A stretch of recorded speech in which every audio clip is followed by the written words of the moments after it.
Hujambo mtazamaji, nikupe pole wewe ambaye unapitia changamoto mbalimbali za kimaisha, na nikukaribishe katika kipindi cha Vijana Klabu, ambapo kwa siku hii ya leo kipindi cha Vijana Klabu tunaangalia nafasi ya mtu mwenye ulemavu katika jamii. Na kwa siku hii ya leo tupo na kijana, tuko na James Peter ambaye yeye ni kijana ambaye amepitia milima na mabonde, lakini hajachoka kuwa mchakarikaji.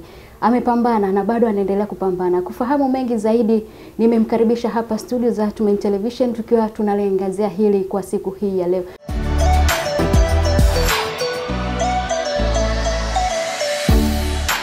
James, karibu sana katika kipindi. Asante sana, habari yako? Pengine mtu afahamu James ni nani hasa? James ni Tanzania halisi, mzaliwa Kilimanjaro, na kwa sasa niko Dar es Salaam. Nina umri wa miaka 24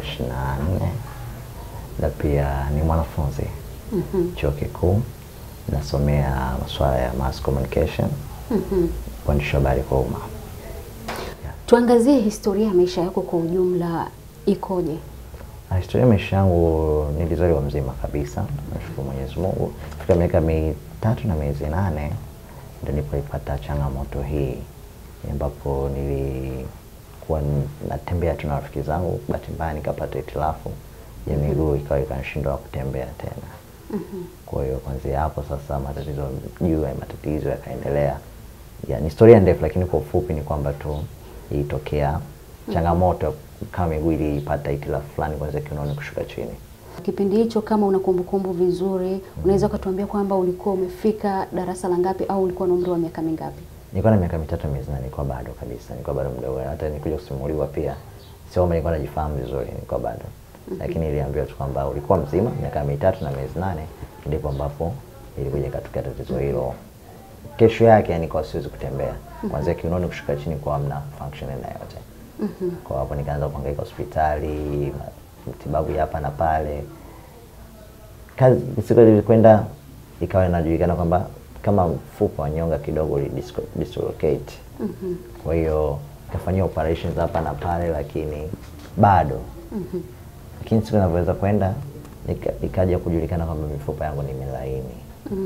Kwa hiyo nikaambiwa kwamba siwezi tembea, ni mazingira watu wengi zaidi, ni bora nitumie wheelchair kuliko kutembea kutumia magongo, kwa sababu nilikuwa natembea kutoka nikiwa shuleni pale hizo za primary, nikawa napata friction za kila dakika, kuvunjika mguu hapa na pale. Kwa hiyo wakasema kwa usalama zaidi ni bora utumie tu wheelchair. Kwa hiyo hapo nikaanza kutumia wheelchair mpaka sasa hivi.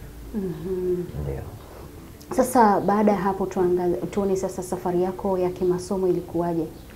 Nisoma, nashukuru Mungu, nilisoma kuanzia nursery mpaka darasa la 7, nikamaliza, nikafaulu, nikaenda form 1 mpaka form 4, nikafaulu pia. Form 5 na 6 pia nikafaulu pia, nikaenda kusoma shule ya serikali kipaji maalum hapa Dar es Salaam, nikafaulu. Baada ya hapo kaingia chuo. Mwaka wa kwanza nikaenda kusomea mambo ya uandishi wa habari, kwa sababu ni kitu ambacho nakipenda kwa muda mrefu. Japokuwa form 1 mpaka form 4 nilisomea science, 5 na 6 nikasomea biashara. Ilikuwa ni EGM. Nisomea EGM. Kama unavyojua math changamoto, lakini namshukuru Mungu masomo mengine yakabalance vizuri. Nikaenda kusomea uandishi wa habari, nikasema hii ndio target yangu ambayo nilikuwa naitamani. Nikiwa kwenye uandishi wa habari pia ndo hapo nikaanza kuvutiwa sasa na mambo ya masuala ya picha. Ni nini ambacho kilikuvutia kuja kuwa mpiga picha? Ni kitu ambacho niona ni fursa kwangu. Japokuwa watu wanasema kuna sehemu nyingine huwezi kwenda kutokana na locations, lakini nikasema sawa, acha nipambanie location gani ambazo zitaweza kunisumbua. Lakini nikaanza kujifunza taratibu kupitia YouTube channels mbalimbali, tutorial mbalimbali. Huyu anaelezea hiki, huyu anaelezea kile, hivyo. Kwa hiyo siku moja mwaka jana ikawa ni kuna nini, watu kutoka bungeni wakuja kukagua miradi mbalimbali hapa Mwenge. Nikasema ngoja nikachukua tukio kama kawaida yangu mwandishi wa habari. Na nilikuwa nikatoka zangu na simu yangu. Pindi hicho hata hujawa mwandishi wa habari, bado hujawa mwandishi wa habari. Kutaka kujua namna gani watu wanavyofanya coverage ya story mbalimbali au matukio. Kuna nani fulani hivi, ninunua gimbo fulani hivi ya kawaida ambayo ilikuwa nimeweka nani pale simu. Kwa nikaenda pale na kama mic changu nika connect kama kama mchongo fulani hivi. Kwa hiyo nikaenda pale nika connect vizuri, nikapata matokeo mwanzo mpaka mwisho. Ila mwishoni pia wakasema tunaomba tukuchangie upate nawe kamera. Wakiongozwa na mheshimiwa Gwajima, wakaomba pale acha tukuchangie na pia upate kamera. Kwa hiyo Mungu sio Athmani wanasema wenyewe kwamba akanishushia neema nyingi. Nikapata ile kamera, ndio kamera hii hapa ambayo natumia mpaka sasa, ni Canon 700D. Na bwana naitumia kwenye shughuli zangu zote, iwe picha, video shooting, aina yote. Na pia nikajiendeleza kidogo, nikatafuta betri ya pili. Kwa ndo hivyo. Napambania hii. Safari ya kupiga picha kutoka kwenye simu hadi leo umeingia kwenye kutumia kamera. Tufahamu pengine kuna kifaa chochote ambacho ni maalum kwako katika upigaji wako wa picha? Upigaji wa picha natumia hii kamera, japokuwa napata changamoto. Kwa mfano kuna press zingine mnakuwa mbali kidogo. Kwa hii lens ambayo ninayo huwa inanitia matatizo kidogo. Sababu ni lens milimita 55 mwisho. Kwa hiyo zinafanya zile kupiga picha zile ambazo ni close. Kuliko ile ambayo ni far inakuwa ni tofauti, kwa unaweza kupata picha ambayo iko vizuri. Japokuwa naendaga kwenye press mabena nakuta mtu kwenye kamera lens ambayo ni kubwa zaidi na muomba. Hii inaweza kupata picha 2-3 ambazo naweza kwenda kuziandikia story au nikatengeneza kitu chochote. Kwa hiyo katika changamoto ambayo ninayo sasa hivi ni lens. Na natamani sana kama pata mfadhili anisaidie lens ambayo at least milimita 57. Yeah, kwa sababu nimeshafanya market research nikapata eneo ambalo nalouza hizo ni takriban 2.5. Japokuwa sawa ni kazi ambayo nimeipenda, lakini kiupande wa fedha kidogo kwangu inakuwa ni changamoto. Kwa natamani sana mtu yote ambaye ana mapenzi mema, ambaye atapenda kunichangia pate hiyo lens. Nadhani nikipata hiyo aina hiyo lens, kazi zangu nafanya in a good way, hata kama hiyo press ni umbali kiasi gani. Kwa sababu ile lens inakuwa inavuta kitu cha mbali zaidi kuja karibu. Ni akina nani ambao wako nyuma yako ambao wamekufikisha hapa ulipo? Kwanza kabisa nawashukuru wazazi wangu, wamenishika mkono kuanzia napoanza safari yangu kwenda kusomea uandishi habari. Japokuwa walikuwa natamani nisomee mambo ya accountancy, lakini nikamwambia la hasha. Mimi sauti imeniita kwa upande wa uandishi habari. Na sasa hivi wanaona matunda yake. Na pia singekuwa mchoyo fadhili kama sipowashukuru walimu wote ambao wamenisaidia kufika hapa. Kuanzia nasari mpaka hapa chuo, na pia nishukuru sana kabisa uongozi wa chuo. Wamenipa nafasi nyingi sana. Kwa mfano nikiwa nilikuwa naendelea kujifunza upigaji picha pale kwenye matukio yakitokea, huwa naombaga na nafasi na pia wananipa. Kwa hiyo ni kitu ambacho nashukuru sana. Wamenishika mkono mpaka kufika hapa, na pia mpaka sasa hivi na kupiga picha naendelea kufanya vizuri. Tufahamu mapokeo ya jamii ambayo yanakuzunguka wewe kupitia hali ulionayo. Mapokeo ya jamii huwezi kusema ni 100%, but kuna ile dhana kwamba ataweza. Utakuwa kama namchosha. Let's say ukaenda kwenye tukio fulani, mtu akakwambia umpige picha. Na tena unamwambia okay, subiri na kuja. Lakini at the same time ashamuita cameraman mwingine. Sasa unakuwa kama unazidi kwamba unaona kama uwezi wakati alikuomba umpige picha. Unaona, kwa hiyo inakuwa ina disappoint, lakini mimi kwangu nachukulia kawaida. Yaani ni kitu ambacho siekagi sana kwenye moyo wala ni, ila natamani sana jamii itambue kwamba watu wenye ulemavu ni watu ambao wanaweza kufanya kitu chochote. Na katika tabia ambayo inanichukiza kabisa ni ile kwamba lesi nikapo njiani tunatembea naenda lesi kununua kitu, mtu anakuita chukua hii. Yaani ni kitu ambacho inanikera. Kwa sababu mimi sio ombaomba. Mimi mtu ambaye najiweza. Hivi ni bora mara mia uniulize unafanya kitu gani au kitu gani ambacho kinakupa changamoto tukusaidie. Lakini sio kunipa 200, 500 inakuwa kwangu inisaidii. Yaani hivi kama unaniendeleza kwamba niendelee kukutegemea wewe kila ukipita nikuombe. Kwa natamani hata serikali pia ikisaidia ni watu wenye ulemavu wapatie hata mtaji kuliko kuwapatia pesa. Na kuacha barabara endelee kuomba. Inakuwa sio vizuri. Sababu kama mtu ambaye sawa na ulemavu wa miguu lakini akili yako inafanya kazi, mikono inafanya kazi. Kwa nini hata usimpe hata mtaji hata kuuza hata biskuti somewhere akaya pale anapoomba mauza hata biskuti nini inamrudishia yeye faida na pia maisha yake pia. Kuna hatua zozote za makusudi ambazo ulishawahi kuzichukua ukakwama katika kufanikisha hiki ambacho umekizungumza kwamba serikali wangeweza kuwawezesha kimtaji na si kuwapa pesa? Na naamini kwamba serikali kuna fungu la pesa ambazo wametenga kwa ajili ya kusaidia kundi la vijana, watu wenye ulemavu pamoja na akina mama. Ili kwako unalizungumziaje? Kwa sasa bado sijafuatilia kwa sababu bado niko chuo. Na kwamba nishaingia kwenye upande huu wa mambo ya media, natamani sana niwe na studio yangu maalum ya kupiga picha.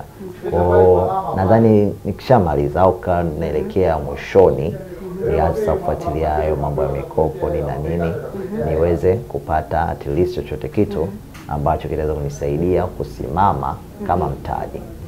Yes. Unafikiri vipi kuhusu kubadilisha jamii kwa njia ya sanaa ya kupiga picha hasa kwa watu wenye ulemavu? Cha kwanza wapokee watu kwanza wale ulemavu. Wawapokee kwa mtazamo positive kwamba kama ameamua kujiajiri na ni kazi yake, tumkubali. Cha kwanza. Cha pili, tumpe support. Cha tatu, yani tumuone kama ni mtu wa kawaida, tusimchukulie kama ni mlemavu. Kwa sababu naweza kawa ndio nahitaji kupiga picha na unahitaji kwenda location hiyo nikashindwa kwenda, lakini nikamtuma mtu mwingine aje kupiga picha. Lakini mimi ile picha yako nikaipata nikaifanyia edit. Sasa ni vile ambavyo ningeenda na wewe nikupiga picha nikaje kufanya edit. Kwa hiyo cha kwanza wa change ile attitude ya watu ambao wanayo. Jamii badilishe mtazamo wao. Wajue kwamba watu ni ulemavu sio kwamba ni watu ambao wapo kwa ajili ya kuweza kuwasaidia. Barabarani unaomba wanakupatia 100, no. Kwa wengine sana wanapitia mgongo wa ulemavu kwenda kuomba, lakini sio walemavu. Kwa wengine tuchafua sisi ambao ni walemavu. Unaona inakuwa haifai kabisa.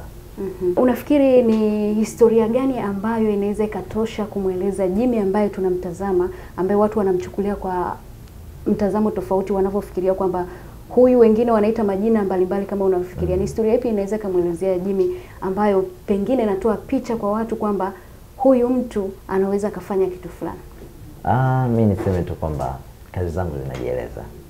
Kazi zangu zinajieleza. Kwa mfano kama mtu anataka kufahamu outside na kwa namna nilivyo, angalie kazi zangu. Kwa ni kazi ambazo zinajieleza na utaona kabisa huu kweli ni mkono wangu. Kwa mtu asintazame, don't judge the book by through its cover, but angalia content ndani yake. Njoo niulize, unaweza kufanya kazi 2 na 3? Ndio. Unanipa deal, tuna sign deal, tunaenda kufanya kazi. Kwa hiyo usinijaji kwamba kazi utaiweza, no. Unaweza kufanya kazi hii 1 2 3, ndio naweza. Kama siwezi nitakupa plan B. Sawa, sitoenda mimi, lakini kuna rafiki yangu pia anapiga picha kwa sababu siko peke yangu. Kuna rafiki zangu wengine ambao wawili pia ambao nimewafundisha kupiga picha na observe wako very competent, great. Na wanafanya vizuri na wanapiga picha exactly kama napiga mimi.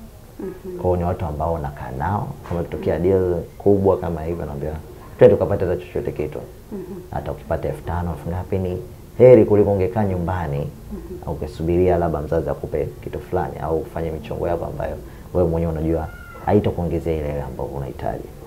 Kwa hiyo napenda sana kuwashika rafiki zangu, jamaa na marafiki wote katika shughuli zangu ambazo nafanya. Kwa hiyo mtu asini judge kwa kuniangalia mimi, ila judge kutumia kazi zangu kwa kuzifanya.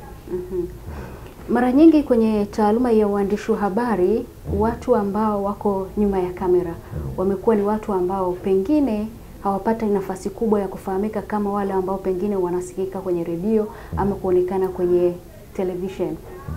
Hili kwako unalichukulia kama sehemu gani ya kazi yako unaifanya? Kama sehemu ya changamoto au kama sehemu ya fursa kwako? Inaweza kuwa changamoto, inaweza kuwa ni fursa. Kivipi? Kwa mfano, mitandao ya kijamii ipo. Unaweza kaonyesha kazi ambazo unafanya nje ya kipindi au ndani ya kile kipindi. Kwa mfano kama mimi, kila kipindi ambacho nitakuwa napiga picha au tukio lolote napiga picha, huwa naomba mtu anirekodi. Hii kwa sababu gani? Inaenda kuonyesha kwamba kwenye jamii kwamba ninafanya kitu fulani lakini niko nyuma ya kipindi hiki, nafanya pia au nafanya tukio hili nyuma ya kipindi hiki. Sio, unaelewa? Kwa hiyo mitandao mimi kwangu ni kitu ambacho naiweka ni kama ni ofisi yangu. Ndio kama ndio ofisi yangu. Sina ofisi ambayo ni permanent. Ya ofisi yangu ni ile ambayo inatembea, lakini mitandao ya kijamii ndio kama ofisi yangu. Ukiingia kwenye page yangu pale utaona picha jinsi nilivyozipangilia, maudhui jinsi ambayo nimeweza kuyaweka vizuri, ni content ambazo ni nzuri sana. Kwa hiyo tukipita pale kwenye page utaona kabisa hii kweli ni page ya kazi. Sababu nimeiweka kimkakati kabisa kikazi. Kwa hiyo mtu kama ambaye anatushoot sasa hivi hapa, cameraman. Anaweza karekodi pale kidogo, bwana leo nimeingia sehemu fulani, niko na madam presenter wangu, tukiwa nyuma ya kamera, tuendelee kusupport kipindi fulani. Kwa hiyo anainua kipindi chako na yeye pia anajitangaza kwa mmoja mwingine. Inaweza kwa bwana nilikuwa kwenye kipindi fulani, kuna shoot, unaweza kuja kwenye shoot na mimi pia. Ushapata deal. Ushapata pesa. Kwa hiyo tutumie mitandao ya kijamii kuweza kufanikisha yote. Unazungumziaje fursa ambazo zinatokea kwa watu ambao hawana changamoto ya ulemavu na kwako wewe ambaye unapitia changamoto hii? Kwa kweli ni kitu ambacho kinanikwaza. Mfano mtu anaweza kaa na deal nzuri kabisa ya picha au deal yoyote ya kazi lakini anaacha. Kwa kweli ni kitu ambacho kinanikwaza sana. Yaani sana. Huwa nachukiaga mtu ambaye anakataa kazi alafu anaacha kazi, afu hana kazi. Hii ni kitu ambacho kwa kinaniumizaga sana tena sana. Sababu natamani ile kazi ningeifanya mimi, lakini sasa sijagombea kufanya hiyo kazi. Sinaelewa. Ila kwa mfano sasa hivi mpiga picha akipata kazi akiniambia kuna kazi fulani moja mbili tatu, naambia baba nipe. Location ni wapi? Nitumie location. Haya, nachukua boti huyo naenda. Imbali tu kwamba niweze kufanya ile kazi napenda. Yaani hata ukiniamsha saa 8 usiku, bwana kuna sehemu fulani tukashoot tukio fulani. Location ni wapi? Nitumie location. Naingia kwenye boti naituma naenda. Kwa ni kitu ambacho hata kuniamsha muda wote. Mzazi ambaye una mtoto mwenye changamoto kama ya Jimmy, unao kila sababu ya kuhakikisha kwamba unasimama na mwanao na kumsaidia. Unapomkatisha tamaa mwanao, hakika na yeye anakutana na vikwazo vya jamii inayomzunguka, anashindwa kufikia malengo yake. Tupate mapumziko mafupi kisha nitarejea kuendelea na mazungumzo yetu na Jimmy Peter.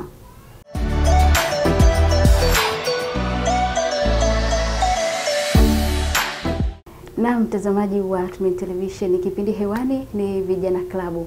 Kama umechelewa kufuatilia kipindi hiki, hujachelewa sana. Unaweza kutupata kupitia mitandao yetu ya kijamii kwa kwenda pale Instagram kwa kutafuta ukurasa wa Vijana Klabu, ama kupitia ukurasa wangu kwa kuandika Strong Lady 03 unanipata moja kwa moja, ama kipindi hiki kupitia mtandao wetu wa YouTube kwa kuandika Tumaini_TV.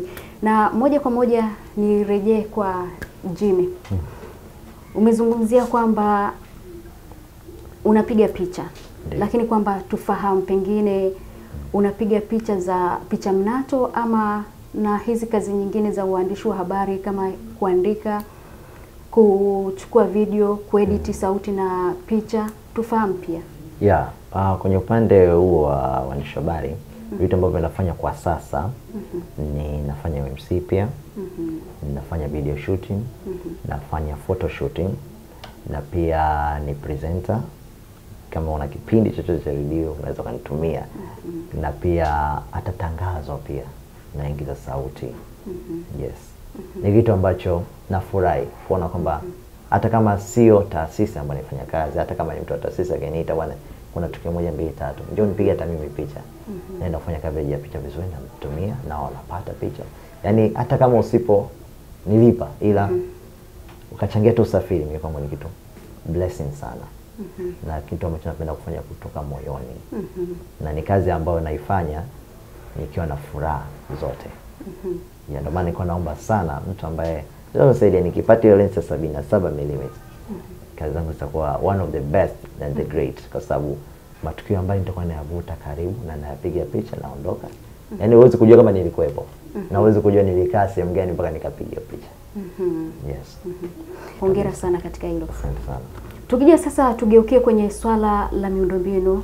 Swala la miundombinu limekuwa ni swala ambalo mtambuka, limekuwa likiwa kikwazo kikubwa kwa watu wenye ulemavu. Koko hili unalizungumziaje? Ni kweli miundombinu huwa ni changamoto sana, hususa kwenye hizo kazi zetu. Pia unaweza kukuta kuna zamu ya press, lakini kuna ngazi nyingi.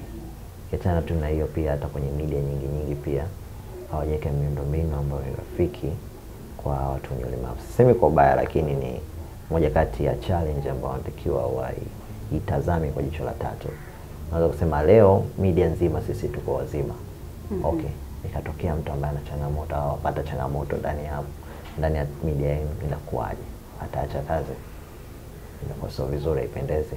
Kwa hiyo ni namna wanaweza kutazama kwa jicho la tatu changamoto hii. ikiwa wanatazama pia kwa upande wa serikali, pia media za serikali wamefanyaje. Sababu ukiangalia media za serikali nyingi pia wameweka miundombinu ambayo inafiki. Yes, kwa hiyo ni kama alarm ambayo ya kuamsha kwamba kuna watu pia wanahitaji kufanya kazi kama hizi, lakini tunakosa kwa sababu ya changamoto ya miundombinu. Yeah, na hata pia ukiangalia tu hata tunapoishi pia kwenye jamii, unaweza kutasema kuna mawe mengi afu ndo unatakiwa sasa kuchukua story. Hapo unakuaje? Na uko na usafiri tu wa boat. Boat inashindwa kwenda. Kwa unakuwa umekosa story yako ambayo unataka kutengeneza.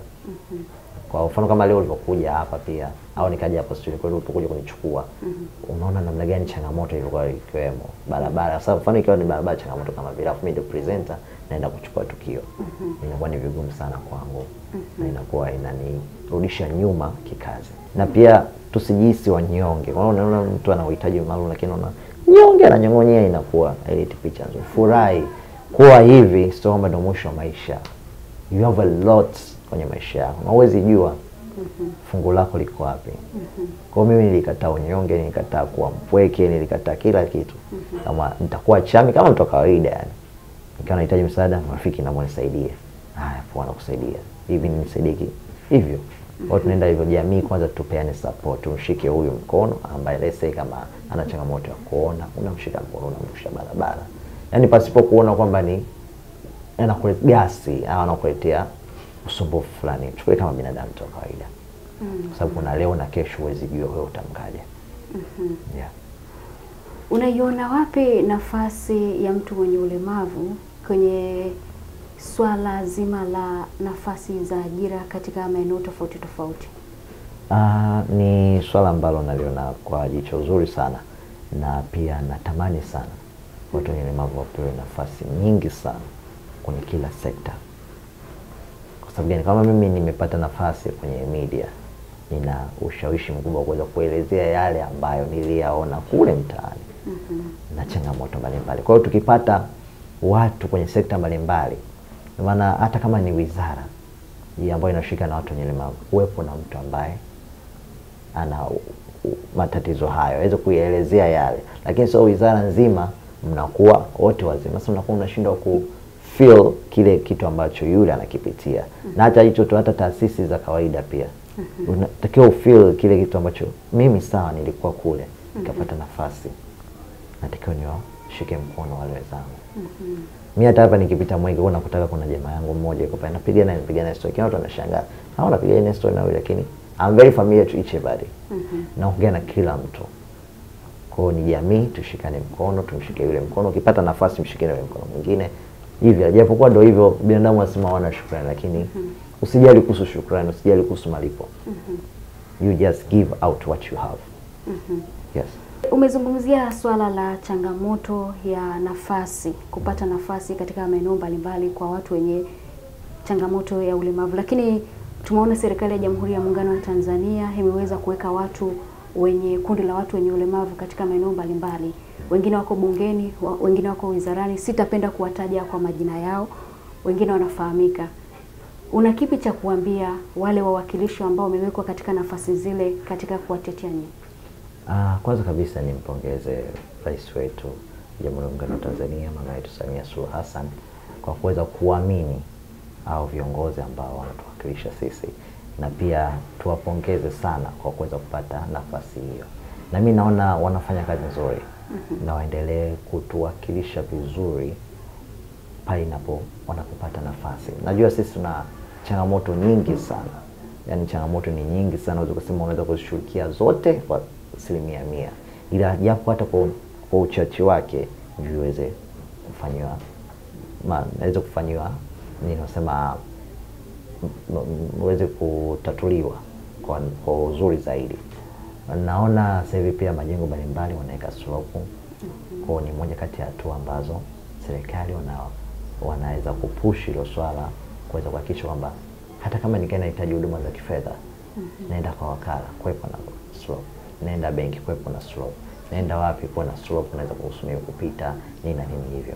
Kwa hiyo nawapongeza sana na nawashukuru sana, na mimi naweza kusema nidokezee kwa kidogo kabisa, natamani nimpige picha rais one day.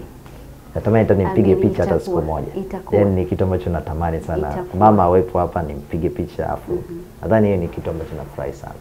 Itakuwa ni moja kati ya hatua ambayo nimeipiga sana katika maisha yangu. Wanasema kila kitu na wakati wake, na Mungu naye anajibu kwa wakati wake. Amina. Tunaamini kwamba wakati wa Mungu ni sahihi zaidi kuliko wakati wa binadamu. Ni tukio gani ambalo la upigaji picha ambalo limeweka hadithi katika maisha yako? Tukio moja ilikuwa nimeenda kumpiga picha Mheshimiwa Mwanaifei. Ndio mara ya kwanza nampiga picha mheshimiwa mkubwa kama yule. Na ilikuwa anakuja kufanya ziara kwenye hiyo media ambayo na chombo cha habari ambacho nafanya kazi. Ni moja kati ya picha ambayo naikumbuka sana. Nilipiga akiwa na move, anatembea na mkurugenzi pia pale. Kwa ile jopo zima nilichukua nikaona one of my perfect. Na wakati huo ulikuwa unatumia? Nilikuwa natumia hii. Kwa hiyo nilikuwa natembea kwa sababu ilikuwa ni close. Nikaenda kukaa sentimita kadhaa, nikategesha katika engo husika, nikampata pale pale. Tena walikuwa wanaongea na mkurugenzi pale. Kwa hiyo niona ni picha ambayo in my life imeweka historia kubwa sana. Sana. Na ikiwemo pia picha ya nani tena, picha ya kongamano hilo la UDSM la siku ya wanawake. Ni picha ambazo zimeweka kumbukumbu nyingi sana kwa sababu ambayo imenifungulia dunia zaidi na zaidi, na hata pia wewe kuniona. Ndio. Zungumza na jamii kuhusiana na chochote kile ambacho ungependa kushirikisha jamii kuhusiana na wewe. Kwanza kabisa niwaombe mnipokee kama mtoto wenu, kama kaka yenu, kama ndugu yenu, kawaida, yani kama mtu mwingine wa kawaida. Na pia niwaombe, najua vijana wengine wanasema kuna matajiri wapo kule wamekaa pia. Kama tajiri yoyote, bosi yoyote, mtu yoyote ambaye anaweza kunisaidia katika masuala yangu ya picha, niweza kupata hiyo lens. Yani kwa kweli ni mara 100 unisaidie kwenye lens. Na itakuwa umenisaidia kitu kikubwa sana kuliko hata unipea 200 au 500. Itakuwa umenivusha katika kazi yangu kwa ukubwa zaidi. Nikipata hiyo lens ya milimita 77 ni jambo ambalo nalitamani sana, tena sana sana na sana. Itakuwa umenisaidia sana kama jamii, umenipush sana kwenye kazi zangu ambazo tutakuwa nafanya, na itakuwa umenifungulia milango mikubwa zaidi katika kazi hii ambayo naitegemea. Instagram yangu natumia jina la JIMMYDE.great, Jimmy the Great. Ila pia namba ya simu ambayo inapatikana muda wote ni 0783819352. Ukiwa na jambo lako lolote, ushauri wote, au una tukio lako la birthday au tukio lolote la kumbukumbu, unaweza kanipigia nao kanipa, wanasema deal mezani, tukaweka deal mezani, tukasaini, tukafanya kazi zaidi. Nikushukuru sana na nikutakie majukumu mema. Asante sana kwa karibu tena kwa siku nyingine katika studio za Tumaini Television. Amina sana, asante. Jisikie uko nyumbani. Amina. Na mtazamaji wa Tumaini Television, ni mazungumzo yetu na James Peter ambaye ni kijana mwenye ulemavu, lakini kila anachokifanya hakika ni historia katika maisha yake. Lakini jamii, kuna kitu ambacho unapaswa kujifunza. Nawe kijana ambaye huna changamoto ya aina yoyote, una kitu cha kujifunza kupitia kwa kijana huyu. Lakini pia kama una chochote cha kutuambia kuhusiana na kipindi hiki, kipindi cha Vijana Klabu, tuandikie ujumbe mfupi wa maandishi, usipige. Tuandikie ujumbe mfupi wa maandishi kupitia namba ambayo inapita chini ya runinga yako, nasi tutaifanyia kazi.